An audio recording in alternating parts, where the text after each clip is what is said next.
a graduate of Norfolk State University and has an MBA from the Naval Postgraduate School. Captain Rome is qualified as a Surface Warfare Officer, Surface Warfare Supply Corps Officer, and Naval Aviation Supply Officer. And that only touches on the remarkable qualifications of this naval officer. Captain Rome.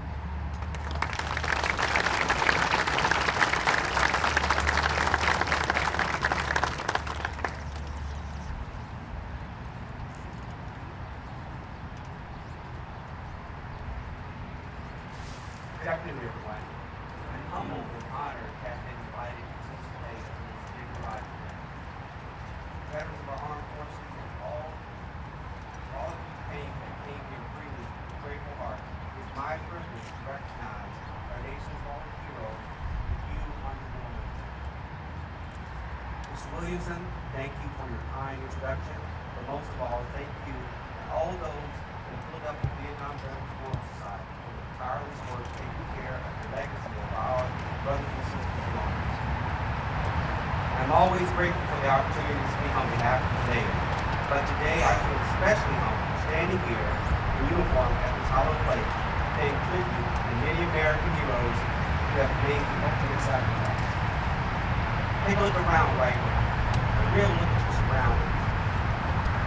This memorial is firsthand proof that our country and the people in it care a great deal about the legacy of our warfighters, the legacy of our warfighters and veterans.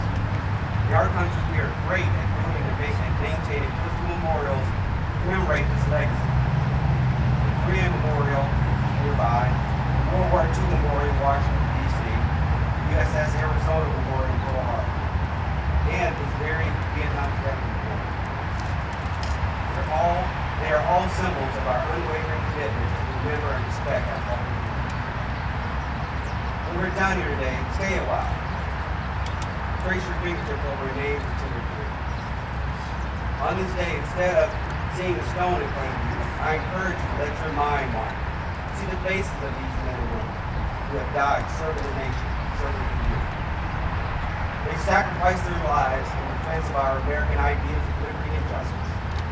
They died to give you freedom to think as you wish and live as you do. On this special day, I ask you to call them to mind, the faces of the lost, the wounded, all of those who have served on behalf of our great nation, not just those you see on the wall.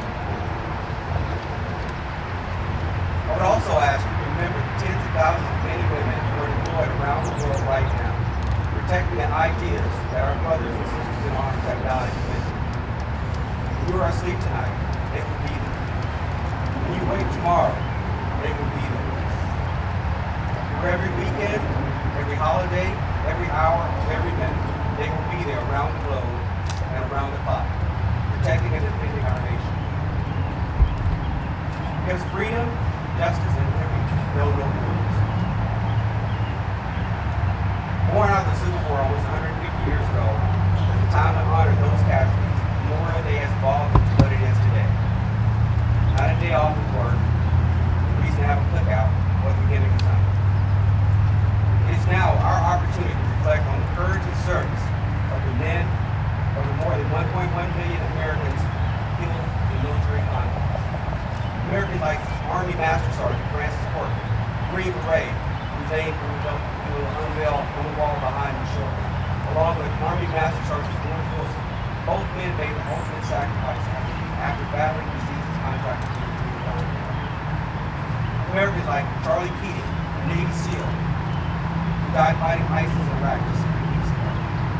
Or Marine Staff Sergeant Chris Harden, who was killed by militants in the Middle East last year. Navy Lieutenant Vince Campbell, who died in the Vietnam War while Russia held his border combat. These warfighters were just five of the many inspired soldiers, sailors, Marines, Airmen, and Coast Guard who have supported the priority of security for all American people, our territory, and our way of life. This mission sends over 1 million active personnel across the globe every day. Tens of thousands of sailors and over 55 imported ships work to protect more than 70% of our planet covered by the water. When everyone asks me about the operational reach of the Navy, I point to the globe and say, find all the blue areas, didn't go about 100 miles over. Our sailors, and actually all of our armed forces, are there where it matters, when it matters. They're doing spectacular things, making a real difference in the world, securing our way of life. The men and women we lost in support of that mission are the very foundations of today's military. Our fallen represents the best humanity has to offer. They're the backbone of our country and the heartbeat of America. I think I speak for all of the veterans and active duty here when I say that it's our duty and our responsibility to fight the next fight because of the sacrifices that the warfighters before us have made. I'm sure that many of you here are veterans. Perhaps you've lost friends, family members in combat. Take heart in the fact that being here today, you are keeping their memory alive, keeping all the individuals alive. President Kennedy once said, "A nation rebuilds itself not only by the men it produces, but also by the men it honors, the men it remembers." Today we honor these men and women who have transformed their country into a powerful global force for good that it is. The sacrifices that we have made so literally are rooted in a strong desire to serve someone greater than themselves. Today is our day to pay tribute to that desire, their unwavering commitment to the call of duty. It is our day to say thank you to those who have put the bill for freedom and have paid for it so dearly with their lives. We must also thank the family members and friends who have gave staunch support to their loved ones. Their lives have been forever changed. We owe them a debt that can never be repaid. On this Memorial Day, we look to the past and remember those final moments of service embody our nation's highest, most esteemed value. But as we look to the past, we must also look to the future.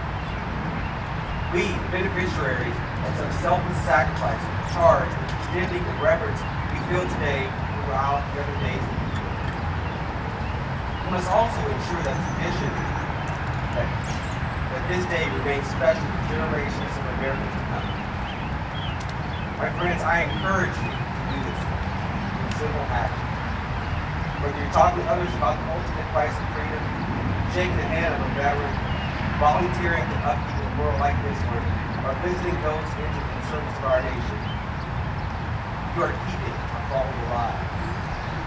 You are instilling with our countrymen the understanding that devoting one's life in service to our great nation is among the most noble acts. You're reminding them that irreplaceable lives were voluntarily given to protect their freedom. When it came down to it, these men and women gave their entire lives for their country. We owe them more than one day.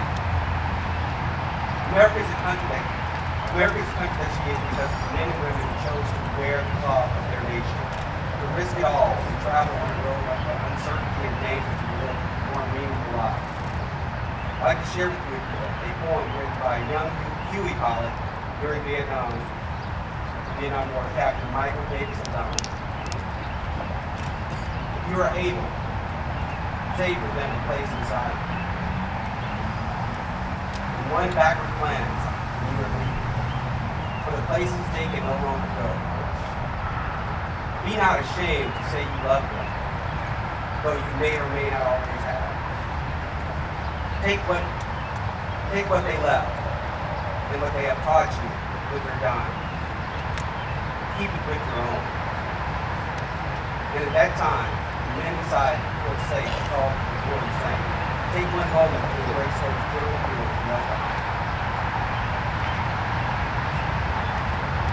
We celebrate Memorial Day with heroes like Captain O'Donnell, who made the ultimate sacrifice only 2 months after he broke from his birds. He was missing in action for over 20 years before his amazing return to us from the jungle in Cambodia on his way to death. Our country draws its strength from men and women like Captain O'Donnell and the warfighters who are forever memorialized here. They put their lives on the line so that our nation can endure. The sacrifices they made can never truly be measured or understood by the Lord, but we can wholeheartedly appreciate it. We can tell their stories, we can keep their memories alive. We're doing that by being present here and now. Before we go on our separate ways, let me leave you with one final thought. Whenever you look at the American flag, think about it. think about and be proud of what it represents, our freedom. And never forget the lives lost.